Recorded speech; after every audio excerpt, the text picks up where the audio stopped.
दोस्तों, मक्का मुकर्रमा की पाक ज़मीन पर मौजूद आबे ज़मज़म सिर्फ एक कुआं नहीं है, बल्कि अल्लाह ताला की वो जिंदा निशानी है जो सदियों से इंसानियत को ये याद दिला रही है कि जब रब चाहता है तो बंजर रेगिस्तान से भी रहमत के दरिया बहा देता है। दोस्तों, हाल ही में मक्का में ज़मज़म के कुएं से जुड़ा एक ऐसा वाकया सामने आया जिसने पूरी दुनिया को हैरत में डाल दिया। जब वैज्ञानिकों की एक टीम इस मुकद्दस कुएं के अंदर उतरकर पानी के सैंपल्स लेने लगी तो उन्होंने पानी के अंदर कुछ ऐसा देखा कि उनके जहन में मौजूद सारे साइंटिफिक उसूल हिल गए और उनकी जबान से बेइख्तियार अल्लाहु अकबर निकल पड़ा, क्योंकि जो चीज़ें उन्होंने देखी वो किसी आम पानी में मुमकिन ही नहीं थी। दोस्तों, ये वही जमजम का कुआं है जिसकी शुरुआत उस वक्त हुई जब मक्का में दूर दूर तक जिंदगी का कोई नामो निशान नहीं था। चारों तरफ सिर्फ जलती रेत, तपती धूप और सन्नाटा था। अल्लाह के हुक्म पर हजरत इब्राहिम अलैहिस्सलाम अपनी बीवी हजरत हाजरा और दूध मुहे बच्चे हजरत इस्माइल अलैहिस्सलाम को इसी सुनसान वादी में छोड़कर चले गए। जब पानी खत्म हो गया और बच्चे की प्यास से हालत बिगड़ने लगी तो बीवी हाजरा का सब्र भी इम्तिहान में पड़ गया, मगर उन्होंने अल्लाह से शिकवा नहीं किया, बल्कि सफ़ा और मरवा के दरमियान 7 मरतबा दौड़ लगाई और इसी सब्र, यकीन और तवक्कुल के बदले अल्लाह ताला ने हजरत इस्माइल अलैहिस्सलाम के कदमों के नीचे से पानी का ऐसा चश्मा जारी कर दिया जो कयामत तक के लिए इंसानियत की जरूरत बन गया। यही चश्मा आगे चलकर जमजम के कुएं की शक्ल में दुनिया के सामने आया। दोस्तों, जमजम के पानी की अहमियत का अंदाजा इसी बात से लगाया जा सकता है कि हमारे प्यारे नबी हजरत मोहम्मद सल्लल्लाहु अलैहि वसल्लम ने इरशाद फरमाया कि जमजम का पानी जिस नियत से पिया जाए अल्लाह ताला उसे उसी नियत के साथ में कबूल फरमाता है। नबी सल्लल्लाहु अलैहि वसल्लम खुद जमजम का पानी खड़े होकर पीते थे और फरमाते थे कि यह भूख मिटाता है, प्यास बुझाता है और बीमारी से शिफा देता है। दोस्तों, हदीसों में आता है कि नबी सल्लल्लाहु अलैहि वसल्लम ने जमजम के पानी से वजू भी किया और सहाबा इकराम को इसकी फजीलत बयान की। यही वजह है कि आज भी हाजी और उम्रा करने वाले जमजम का पानी शिफा और बरकत समझकर पीते हैं। दोस्तों, जब 1995 में जर्मनी के साइंटिस्ट डॉक्टर फाइफर ने जमजम के पानी पर रिसर्च की तो वो भी दंग रह गए। उन्होंने पाया कि इस पानी में कैल्शियम, मैग्नीशियम, पोटेशियम और फ्लोराइड का ऐसा परफेक्ट बैलेंस है जो इंसानी जिस्म के लिए बेहद मुफीद है।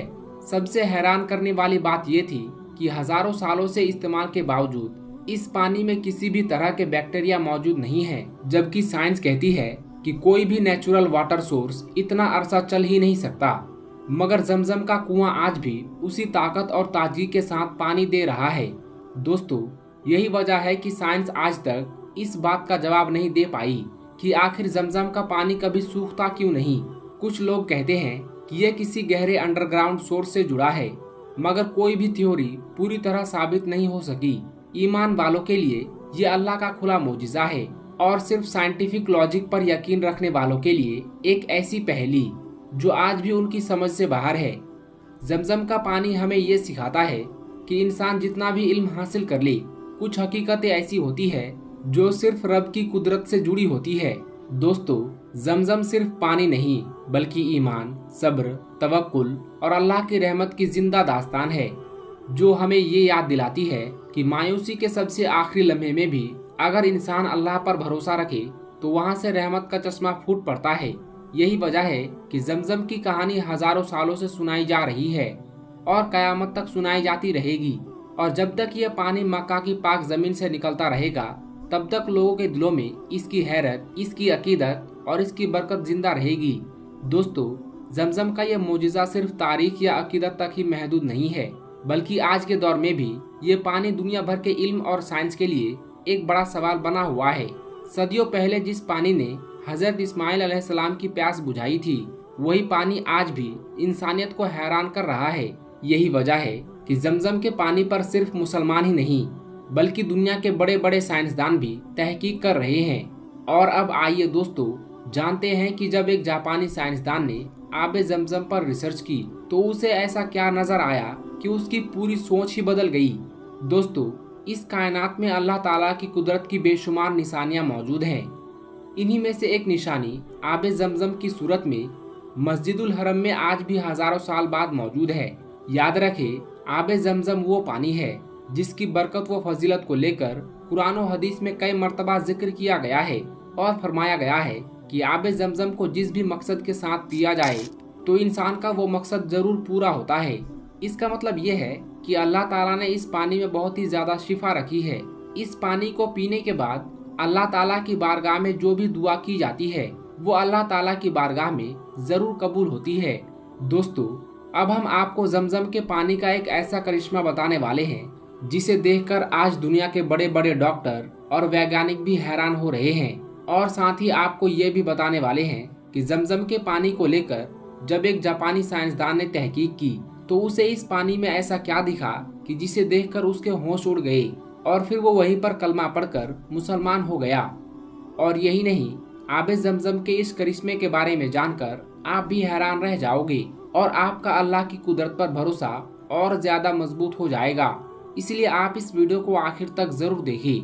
दोस्तों, आबे जमजम को लेकर हाल ही में जिस जापानी साइंसदान ने तहकीक की है उसका नाम है मसारू इमोटो। याद रखें, डॉक्टर मसारू दुनिया का एक ऐसा साइंसदान है जो दुनिया भर के पानी पर तरह तरह से तहकीक करता रहता है। अब तक इन्होंने पानी पर इतनी सारी रिसर्च कर रखी है, इस मौजू पर इनकी बहुत सारी किताबें भी मौजूद हैं। डॉक्टर मसारू ने अपनी किताब में कुरानी आयत को पानी पर पढ़कर दम करने के भी बहुत सारे हैरानकुन फायदे बयान किए हैं, जिनके बारे में जानकर एक मुसलमान का ईमान अल्लाह की जात पर और कुरान पाक पर और भी ज्यादा मजबूत हो जाता है। दोस्तों, डॉक्टर मसारू इमोटो ने आबे जमजम को लेकर जब तहकीक की तो इसके बाद उसने इस बात का खुलासा किया कि जमजम का पानी इस दुनिया का एक ऐसा वाहिद पानी है जो इंसानी सेहत के लिए बेमिसाल है और बहुत ही ज्यादा फायदेमंद भी है। अगर जमजम के पानी पर बिस्मिल्लाह शरीफ पढ़कर दम किया जाए तो इसके असरात में कई गुना ज्यादा इजाफा हो जाता है, यानी कि यह और भी ज्यादा फायदेमंद हो जाता है। डॉक्टर मसारू ने आबे जमजम को लेकर इस बात का भी खुलासा किया है कि जब मैंने आबे जमजम और आम पानी पर तहकीक की तो इसके बाद जो बातें मेरे सामने आई उसने मुझे हैरान करके रख दिया। मेरी इस तहकीक में ये बात साफ हो गई कि जमजम का पानी अल्लाह ताला की तरफ से इस दुनिया में हम इंसानों के लिए एक इनाम है, एक अजीम नियमत है। जमजम का पानी अल्लाह ताला की जानिब से एक बहुत ही बड़ा मोजिज़ा है। चलिए दोस्तों, अब आपको बताते हैं कि जब जमजम के पानी पर कुरानी आयत पढ़ी गई तो फिर डॉक्टर मसारू को ऐसा क्या मोजिज़ा दिखा कि उसने वहीं पर ही कलमा पढ़ लिया और वो मुसलमान बन गया। दोस्तों, डॉक्टर मसारू ने बताया कि जब हम जमजम के पानी पर तहकीक कर रहे थे तो उस वक्त हमने इस पानी को रखकर इसके सामने जालिम फिरौन का नाम लिया तो इस पानी का रंग फौरन ही बदल गया और इसकी शक्ल डरावनी हो गई। लेकिन फिर वहीं पर जब हमने जमजम के पानी के सामने अल्लाह का नाम लिया और कुरान पाक की आयत पढ़ी तो जमजम के पानी की शक्ल इंतहाई खूबसूरत हो गई और फूलों की खुशबू महक उठी। और यही नहीं, डॉक्टर मसारू ने यह भी बताया कि फिर जब जमजम के पानी को लेकर मुझे इस बात का पता चला कि मुसलमान मर्द और औरत अपने बीमार बच्चों पर कुरान की आयत पढ़कर जमजम के पानी को पिलाते हैं, दम करते हैं तो इससे वो सेहतयाब हो जाते हैं। बस फिर इसी बात पर मैंने तहकीक करते हुए एक बीमार को जमजम का पानी पिलाया तो ये देखकर मैं सच में हैरान रह गया कि वो बीमार आदमी जमजम के पानी से पूरी तरह से सेहतयाब हो गया। सुभान अल्लाह। दोस्तों, इसके आगे डॉक्टर मसारू ने बताया कि मैंने फिर इस पानी का मुकाबला दुनिया में मौजूद कई तरह के पानी के नमूनों से किया। फिर इस बात का खुलासा हुआ कि आबे जमजम का एक कतरा दुनिया भर में पाए जाने वाले पानी के कई जखीरों से भी ज्यादा फायदेमंद और कीमती पानी है, क्योंकि ये पानी कोई आम पानी नहीं है बल्कि ये पानी अल्लाह ताला का एक मोजिज़ा है जिसे अल्लाह पाक ने अपने नबी हजरत इस्माइल अलैहिस्सलाम के लिए जारी फरमाया। और यही नहीं, फिर ये पानी आप अलैहिस्सलाम और आपकी वालिदा के लिए गिज़ा बना था। दोस्तों, जमजम के पानी का वाक़या कुछ यूँ है कि अल्लाह ताला के हुक्म से जब हज़रत इब्राहीम अलैहिस्सलाम ने अपनी बीवी हाजरा और अपने मासूम बेटे हज़रत इस्माइल अलैहिस्सलाम को एक खुश्क और गर्म मैदान में तन्हा छोड़ दिया था तो उस वक्त वहाँ पर ना कोई आदम था और ना ही कोई आदमजाद, यानी कि वो मैदान बिल्कुल सुनसान था। दूर दूर तक कोई भी दिखाई नहीं दे रहा था। उस तपते हुए मैदान में हजरत इस्माइल अलैहिस्सलाम का प्यास के मारे बुरा हाल होने लगा था। ये देखकर आपकी वालिदा हजरत हाजरा तड़प गई। उससे अपने मासूम बच्चे की प्यास देखी नहीं गई। इसीलिए वो पानी की तलाश में सफा और मरवा पहाड़ियों के बीच दौड़ने लगी, यानी कि पानी की तलाश में इधर उधर भागने लगी। और इधर मासूम इस्माइल अलैहिस्सलाम का प्यास के मारे बुरा हाल हो रहा था।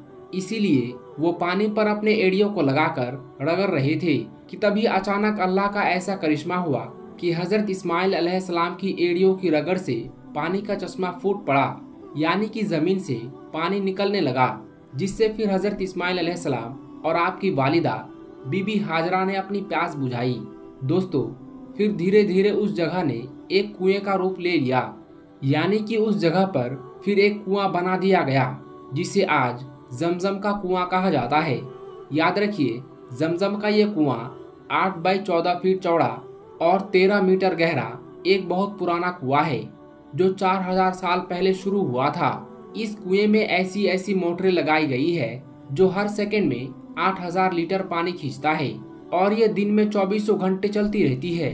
जमजम का ये कुआं हर रोज 2 करोड़ लोगों को पानी पिलाता है, लेकिन फिर भी कभी इस कुएं का पानी कम नहीं होता है। इसका मतलब ये है कि जमजम के पानी का लेवल कभी भी कम नहीं होता है। ये पानी जब से शुरू हुआ था तब से लेकर आज तक इसका लेवल कभी भी कम नहीं हुआ है और ना ही कभी इसका कोई जायका बदला है। जमजम के इस पानी के हवाले से कहा जाता है कि इस पानी को सालों तक भी किसी बर्तन में छोड़ दिया जाए, यानी कि सालों तक भी ये पानी किसी बर्तन में पड़ा रहता है, तब भी इसका जायका कभी खराब नहीं होता है और ना ही कभी इसका रंग खराब होता है। याद रखें, आबे जमजम इस दुनिया का वो मुफीद पानी है जिसको पीने से शिफा और जिसको पीते वक्त मांगे जाने वाली दुआ अल्लाह की बारगाह में कबूल होती है। अल्लाह के प्यारे नबी हजरत मोहम्मद सल्लल्लाहु अलैहि वसल्लम ने फरमाया, इस रुए जमीन पर सबसे ज्यादा उम्दा पानी आबे जमजम है। दोस्तों, कुछ साल पहले ब्रिटिश एजेंसी ने यह दावा किया था कि जमजम के इस पानी में खतरनाक किस्म के जरासीम पैदा हो चुके हैं, यानी कि इस पानी में कई तरह के कीटाणु पैदा हो चुके हैं। इसीलिए अब ये पानी इंसानी सेहत के लिए बहुत ही ज्यादा खतरनाक बन गया है। इनके इस बयान का आधार था कि जमजम का पानी समुंदर के तल से भी नीचे का पानी है और ये मक्का शहर के बीचों बीच मौजूद है। इस वजह से मक्का शहर का गंदा पानी नालों के जरिए से इस कुएं में जाकर जमा हो जाता है। इसके बाद जैसे ये खबर सऊदी किंग मोहम्मद बिन सलमान तक पहुंची तो उन्होंने इनकी इस बात को गलत साबित करने का फैसला कर लिया। इसीलिए फिर इन्होंने फौरन ही सऊदी के जल संसाधन मंत्रालय को इस मामले की जांच करने और जमजम के पानी का सैंपल यूरोपियन लेबोरेटरी में भेजने का आदेश दे दिया। दोस्तों, इसके बाद यूरोप के एक बहुत बड़े वैज्ञानिक को जमजम के इस पानी का निरीक्षण करने की जिम्मेदारी सौंपी गई, जिसने फिर जमजम के पानी की जांच करनी शुरू कर दी। फिर इनकी जांच में जो बातें सामने आई उनके बारे में जानकर दुनिया के बड़े बड़े डॉक्टर और वैज्ञानिक भी हैरान रह गए। इनकी इस जांच में आया कि जमजम के पानी में और मक्का शहर के दूसरे पानी में कैल्शियम और मैग्नीशियम सॉल्ट्स की मात्रा में बहुत ज्यादा फर्क है। जमजम के पानी में ये दोनों ही तत्व बहुत ज्यादा पाए गए।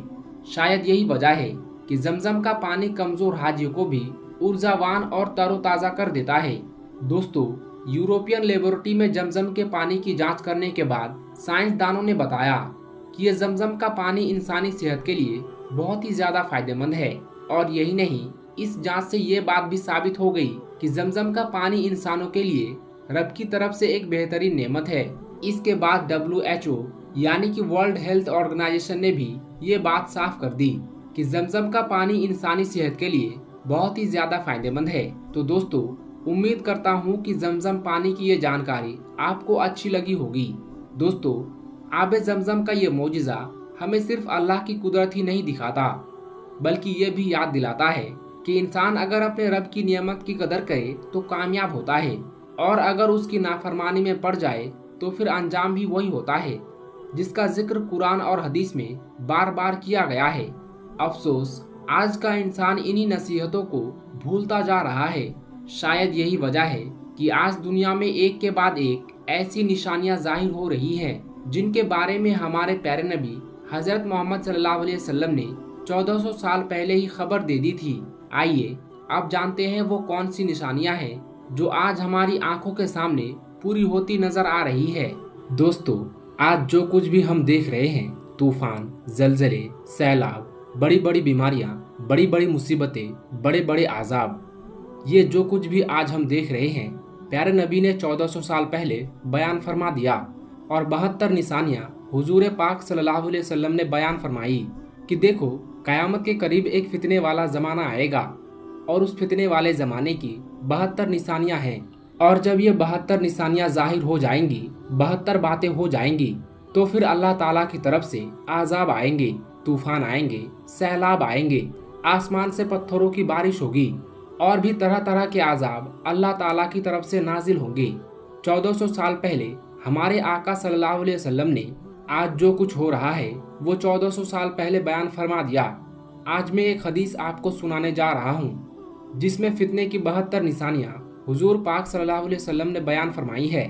वो हदीस थोड़ी सी बड़ी है, लेकिन आज जो कुछ भी हो रहा है लफ्ज टू लफ्ज एक एक चीज ऐसे बयान की गई है गोया के प्यारे नबी सल्लल्लाहु अलैहि वसल्लम आके आज के ज़माने में देख रहे थे और एक एक चीज़ हुजूर पाक सल्लल्लाहु अलैहि वसल्लम ने वाज़े तौर पर बयान फरमाई है। आप हदीस सुनेंगे तो आपका ईमान ताज़ा हो जाएगा कि प्यारे आका सल्लल्लाहु अलैहि वसल्लम ने एक एक चीज़ जो आज हम अपनी आंखों से देख रहे हैं 1400 साल पहले हुजूर पाक सल्लल्लाहु अलैहि वसल्लम ने उसके बारे में बयान फरमा दिया। वो 72 निशानियाँ क्या है, ये हदीस मौजूद है। हज़रत हुज़ैफा रज़ी अल्लाह ताला अन्हु से रिवायत है कि नबी करीम सल्लल्लाहु अलैहि वसल्लम ने इरशाद फरमाया कि क़यामत के करीब 72 बातें पेश आएगी। वो 72 बातें कौन सी पेश आएंगी? नंबर 1, नमाज गारत करने लगेंगे, यानी मुसलमान बेनमाजी हो जाएगा। और जैसा कि आज हम देख रहे हैं कि मुसलमानों की बड़ी तादाद जो है बेनमाजी है। मुसलमानों को नमाज की कोई फिक्र नहीं है, नमाज का कोई ख्याल ही नहीं है। प्यारे आका सल्लल्लाहु अलैहि वसल्लम ने यह कब बयान फरमाया कि लोग तब कितने भी बड़े गुनहगार होते थे लेकिन फिर भी बेनमाजी नहीं होते थे, कुछ भी हो जाए लेकिन नमाज नहीं छोड़ते थे। उस वक्त जब प्यारे नबी सल्लल्लाहु अलैहि वसल्लम ने इस बात को बयान फरमाया तो सहाबा इकराम कहने लगे कि या रसूलुल्लाह, ऐसा कैसे हो सकता है कि मुसलमान होगा और नमाज छोड़ेगा? हुजूर पाक सल्लल्लाहु अलैहि वसल्लम ने बयान फरमाया कि क़यामत के करीब ऐसा होगा और फरमाया लोग नमाज़े गारत करने लगेंगे, नमाज़े गारत करने लगेंगे, यानी नमाजों का एहतमाम ख़त्म हो जाएगा। नंबर 2, अमानत ज़ाया करने लगेंगे, यानी जो अमानत उनके पास रखी जाएगी उसमें खयानत करने लगेंगे। आज ये भी हो रहा है, जैसे किसी बैंक में कोई गरीब कोई अमीर भरोसे के साथ अमानत के तौर पर अपने पैसे रख देता है तो वह बैंक दिवालिया हो जाती है, उसका मालिक भाग जाता है। तो अमानत में खयानत इस तरीके से भी होती हुई नजर आती है। ये 72 निशानियां हम एक एक करके बताते हैं, आप देखते चलिए कि आज ये सब हमारे दौर में हो रहा है या नहीं। नंबर 3, सूद खाने लगेंगे, झूठ को हलाल समझने लगेंगे, यानी झूठ एक फन और हुनर बन जाएगा। For example comedy, stand up comedy, funny vines. Number 5, मामूली मामूली बातों पर खून रेजी करने लगेंगे, छोटी छोटी बातों पर झगड़ा होने लगेगा, जरा सी बात पर दूसरे की जान लेंगे। नंबर 6, ऊंची ऊंची बिल्डिंगें बनाएंगे। नंबर 7, दीन बेचकर दुनिया जमा करेंगे। नंबर 8, कथा रहमी, यानी रिश्तों के साथ बदसलूकी होगी, इंसाफ खत्म हो जाएगा, झूठ साफ हो जाएगा, लिबास रेशम का पहना जाएगा, जुल्म आम हो जाएगा, तलाकों की कसरत होगी, नागहानी मौत होगी, एक्सीडेंट की मौत आम हो जाएगी, यानी ऐसी मौत आम हो जाएगी जिसका पहले से पता नहीं होगा, बल्कि अचानक पता चलेगा कि फला शख्स अभी जिंदा था, अभी ठीक था और अभी मर गया। खयानत करने वालों को अमीन समझा जाएगा, अमानतदार पर तोहमत लगाई जाएगी कि यह बेईमान है और जो बेईमान होगा उसको अमानतदार समझा जाएगा, झूठे को सच्चा समझा जाएगा, सच्चे को झूठा कहा जाएगा, तोहमत दराजी आम हो जाएगी, यानी लोग एक दूसरे पर झूठी तोहमतें लगाएंगे। बारिश के बावजूद गर्मी होगी। ये सब कुछ आज हमारे सामने है। मेरे भाइयों, देखिए आका ने क्या बयान फरमाया है।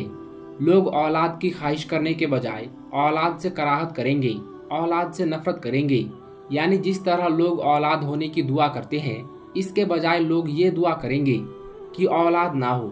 और आज लोग देख रहे हैं कि बंदिश करते हैं और एक नारा भी दिया जाता है कि हम दो हमारा एक, और ज़्यादा बच्चे हो जाते हैं तो उसे कराहत भरी नज़रों से देखा जाता है। और प्यारे नबी सल्लल्लाहु अलैहि वसल्लम ने 1400 साल पहले बयान फरमाया है कमीनों के ठाठ होंगे, यानी कमीने लोग बड़े ठाठ से और ऐशो इशरत से जिंदगी गुजारेंगे। शरीफों की नाक में दम हो जाएगा, यानी शरीफ लोग शराफत को लेकर बैठेंगे तो दुनिया उनको बेवकूफ समझेंगे, दुनिया से वो कट जाएंगे और वजीर झूठ के आदी बन जाएंगे, यानी हुकूमत को चलाने वाले लोग झूठ के आदी बन जाएंगे।